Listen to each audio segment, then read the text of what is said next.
చంద్రబాబు నాయుడు గారికి నేను ఏకాంతంగా రాయలసీమ లిఫ్ట్ ఇరిగేషన్ ఆపేయమని చెప్పడం ద్వారానే ఆపేశారో అది నేను సాధించిన విజయమని తెలంగాణ నిండు అసెంబ్లీలో అక్కడి ముఖ్యమంత్రి రేవంత్ రెడ్డి గారు వ్యాఖ్యలు చేసిన తర్వాత ఆంధ్రప్రదేశ్లో మరి ముఖ్యంగా రాయలసీమ నెల్లూరు ప్రాంతంలో తీవ్ర ఆందోళన రేకెత్తింది. దీని మీద తెలంగాణ ముఖ్యమంత్రి మాటలకు సమాధానం చెప్పాల్సిన ఆంధ్రప్రదేశ్ పాలకులు జగన్మోహన్ రెడ్డి గారి మీద ఏమంటారు తీవ్ర విమర్శలు ఎక్కువ పెట్టడం ఇదేం విచిత్రమైన రాజకీయమో చాలాసార్లు అర్థం కాదు. సరే, ఈ క్రమంలో తాజాగా మీడియా ముందుకు వచ్చినటువంటి ఆంధ్రప్రదేశ్ నీటిపారుదల శాఖ మంత్రి నిమ్మల రామనాయుడు గారు పరోక్షంగా రేవంత్ రెడ్డి గారి వ్యాఖ్యలనే సమర్థించారు. ఆయన నేను చెప్పాను కాబట్టి ఆపేశారు అన్నారు. ఏనేమన్నారు? లేదు, జగన్మోహన్ రెడ్డి గారి హయాంలోనే ఆపేశారు, అయినా అది ఆ ప్రాజెక్ట్ అవసరం ఏమీ లేదులే అంటున్నారు. డైరెక్ట్గానే చెప్పారు, రాయలసీమ లిఫ్ట్ ఇరిగేషన్ ఏమీ అవసరం లేదు అని. అయితే జగన్మోహన్ రెడ్డి గారి హయాంలోనే ఆపేశారు అంటూనే ఆయన ఏమన్నారు నిమ్మల రామనాయుడు గారు? దీన్ని ఎప్పుడు ఆపేశారట? 2020 మే 20న పనులు నిలిపేశారట. 2020 మే 20న వాళ్ళు నిర్ణయం తీసుకున్నదే ఆ నెలలోనే, అంతకు ముందు నెలలోనే తీసుకున్నారు. 2020 మే 20న పనులు నిలిపేయమని ఎస్జిటి ఆదేశాలు ఇచ్చిందట. సో పనులు నిలిపేశారట. ఏంటి కామెడీ? 2021 జూలైలో ప్రకాశం జిల్లా టీడీపీ ఎమ్మెల్యేలతో లేఖలు రాయించారుగా, ఆ పనులు ఆపేయించండి. ప్రతిదీ రాజకీయ కోణమేనా? ఎట్లా ఇప్పుడు రాయలసీమ లిఫ్ట్ ఇరిగేషన్ వల్ల ప్రయోజనం లేదా? దానికి మంత్రి గారు చెప్పిన ఆ లెక్కలు, ఆ క్యాలిక్యులేషన్ చూస్తే నిజంగా నాకు మతిపోయినంత పని అయింది. ఆయన ఏమంటారు, జనరల్గా శ్రీశైలం నీటి మట్టం ఎంత హైయెస్ట్? 885 అడుగులు. 885 అడుగులు. 880 అడుగుల పైన నీటి మట్టం ఉంటేనే పోతిరెడ్డిపాటి హెడ్ రెగ్యులేటర్ నుంచి దాని కెపాసిటీ ప్రకారం 44,000 క్యూసెక్కులు నీటిని తీసుకురావచ్చు. 854 అడుగుల వరకు అయితే 7,000 క్యూసెక్కులు తీసుకోవచ్చు. 841 అడుగులకు వరకు అయితే 2,000 క్యూసెక్కులు. అంతకు తగ్గితే ఒక సుక్క రాదు దాని నుంచి.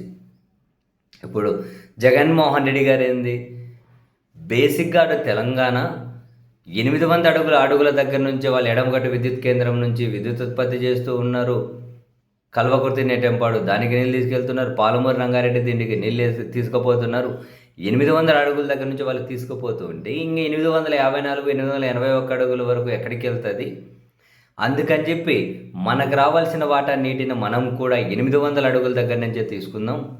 అండ్ ఎక్కువ వర్షాలు ఉన్నప్పుడు, ఎక్కువ నీళ్ళు ఉన్నప్పుడు రోజుకు 3 టీఎంసీలు తీసేసుకొని కింద ఉన్న ప్రాజెక్టులు మనం నింపేసుకుందాం. దానికి మిగిలిన ప్రాజెక్టులు మనం నింపుదాం.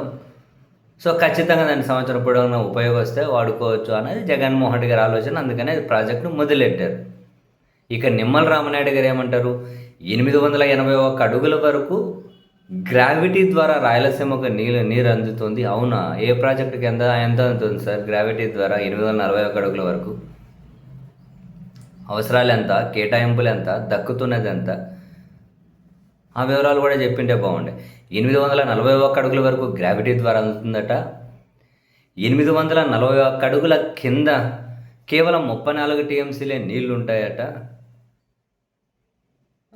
800 టీఎంసీల దగ్గర నుంచి 800 అడుగుల దగ్గర నుంచి నీళ్లు తీసుకునేకి రాయలసీమ లిఫ్ట్ ఇరిగేషన్ కాబట్టి దాని అవసరం ఏమీ లేదు, మేము వేరే ప్రాజెక్టులు కట్టి దాన్ని ఫుల్ఫిల్ చేస్తాము అంటున్నారు నీటిపారుదల శాఖ మంత్రి. అసలు ఎక్కువ వరదలు వచ్చినప్పుడు, ఎక్కువ నీరు ఉన్నప్పుడు ఆ నీటిని, వరద నీటిని కానీ తీసేసుకోవచ్చు అనేది కదా పాయింట్. అది కదా పాయింట్. మరి అసలు ఆ ప్రాజెక్టే అనవసరం అనేస్తే ఇంకేం ఎత్తుకొట్టుకోవాలి? ఏం మాట్లాడతాం? అంటే ఇప్పుడు రేవంత్ రెడ్డి గారు నేను ఆపేయమన్నాను కాబట్టి ఆపేశానని చెప్పి దీనికి ఎట్లా కౌంటర్ వేయాలో తెలియక, లేకుంటే వీళ్ళ ఉద్దేశం ఏంటి? అసలు ఆ ప్రాజెక్టే అవసరం లేదు, ప్రాజెక్టే అవసరం లేదా? ఇంతవరకు ఏ నీటి రంగ నిపుణులు చెప్పలే. ఆ ప్రాజెక్ట్ అవసరం లేకుండానే తెలుగుదేశం పార్టీ అప్పుడు వేరే జిల్లాల ఎమ్మెల్యేలు అది ఆపేయండి అని చెప్పి లేఖ రాశారు. ఆ ప్రాజెక్ట్ అవసరం లేకుండానే ఆ ప్రాజెక్ట్ అవసరం లేకుండానే తెలంగాణ ప్రభుత్వం దాని మీద కేసులు వేసి దానికి వ్యతిరేకంగా ఫైట్ చేసిందా? ఆ ప్రాజెక్ట్ అవసరం లేకుండానే ఏమంటారు ఎన్జిటీలో లేకుండా కేంద్రం అబ్జెక్ట్ చేస్తూ ఉన్నారా? ఆ ప్రాజెక్టు అవసరం లేకుండానే తెలంగాణ ముఖ్యమంత్రి రేవంత్ రెడ్డి గారు ఏపీ ముఖ్యమంత్రికి చెప్పారా అది ఆపేయండి అని? ఏమన్నా అర్థం ఉందా?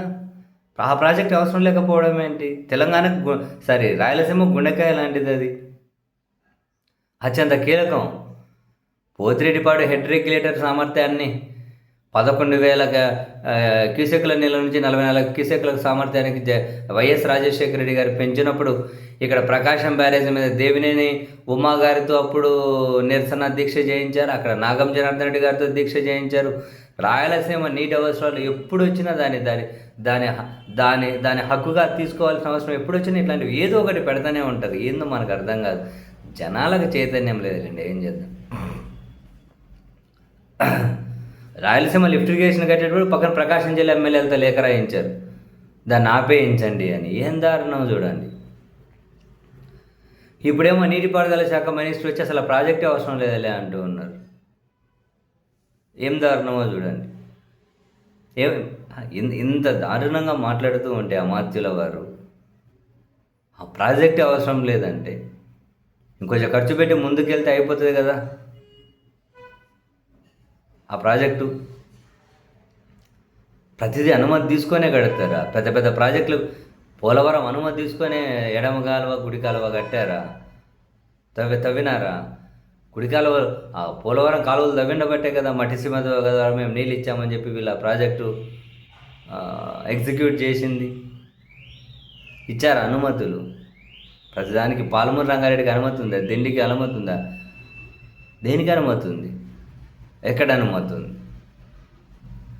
చింతలపూడి ఎత్తిపోతలకు ఫస్ట్ రాజశేఖర్ గారు అనుమతి తీసుకున్నారు. తర్వాత 2018లో చంద్రబాబు సర్కార్ దానికి సామర్థ్యాన్ని పెంచారు, దానికి అనుమతి తీసుకున్నారా?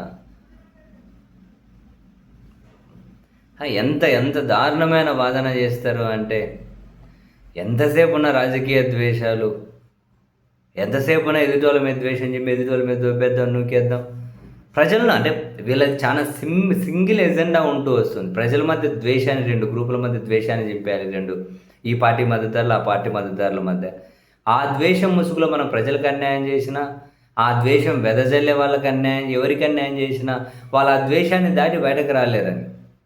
అఫ్కోర్స్ రాష్ట్రంలో దేశంలో ఈ ప్రిన్సిపల్ బాగా వర్కౌట్ అవుతుంది. చేయండి, ఎవరు చేసేదేముంది, నాశనం అయిపోతారు జనాలే దగ్గరుండి అంటే అయిపోయినాయండి. ఎన్నని చూద్దాం.